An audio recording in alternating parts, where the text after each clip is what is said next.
মৌলভীবাজারে নদ নদীর পানি কমে বন্যা পরিস্থিতির উন্নতি হলেও ৫ উপজেলার শতাধিক শিক্ষা প্রতিষ্ঠানের শিক্ষা কার্যক্রম এখনো শুরু হয়নি।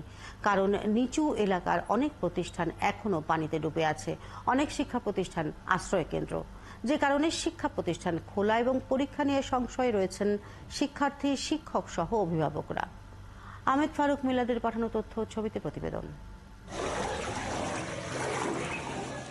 মৌলভীবাজারে বন্যা পরিস্থিতির উন্নতি হলেও বিভিন্ন শিক্ষা প্রতিষ্ঠান ডুবে আছে কোমর পানিতে। কোথাও কোথাও শিক্ষা প্রতিষ্ঠান ব্যবহার হচ্ছে আশ্রয় কেন্দ্র হিসাবে।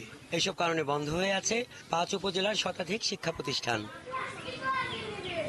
কুলাউড়ার ভুকসিমইল, কাদিপুর ও জয়চন্ডী, জুড়ির সদর জায়ফরনগর, পশ্চিম জুড়ি ও গোয়ালবাড়ি, বড়লেখার তালিমপুর, সুজানগর, বর্ণি ও দাসের বাজার, রাজনগরের ফতেহপুর উত্তরভাগ, আখাইলকুড়া এবং সদর উপজেলার শেরপুর ইউনিয়নের শিক্ষা প্রতিষ্ঠানে পাঠদান শুরু নিয়ে অনিশ্চয়তায় আছেন শিক্ষক, শিক্ষার্থী, অভিভাবকরা। জয়পুর উচ্চ বিদ্যালয় এখানে অনেক বন্যার্থ লোক আশ্রয় নিয়েছে, যার কারণে ক্লাস নিতে পারতেছি না। যারা নিম্নাঞ্চলও আছে এরা খুব কষ্ট করেন, পানি খানি খুব কষ্ট করেন, যাওয়ার রাস্তা নাই, ছেলে মেয়ে পড়ালেখা করতে পারে না, পানির মাঝে আইতো কিরকম। স্কুল আশ্রয় কেন্দ্র আমরা পানি তখন তার লাগে আমরা যাইতে পারি না, আমরা পড়ালেখার ক্ষতিও পড়ালেখা হয় না, শুধু পানির জন্য আমরা ক্লাস অনেক মিস করে দিতাম। আমাদের পরীক্ষা ছিল ৩ তারিখ, আমরা পরীক্ষা দিতে পারছি না। জেলা শিক্ষা কর্মকর্তা জানিয়েছেন, বন্যার পানি পুরোপুরি না কমা পর্যন্ত শিক্ষা প্রতিষ্ঠানে আশ্রয় কেন্দ্র থাকবে।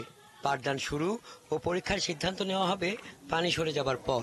বর্তমানে যেহেতু বৃষ্টি থেমেছে এবং পরিস্থিতি অনেকটা উন্নতির পথে, আশা করি আমরা অল্প কিছুদিনের মধ্যে আমাদের এই সব প্রতিষ্ঠানে যেগুলোতে শ্রেণী কার্যক্রম বা আমলামূলক বন্ধ রয়েছে সেগুলো আমরা অল্প কিছুদিনের মধ্যে হয়তো আবার শুরু করতে পারব।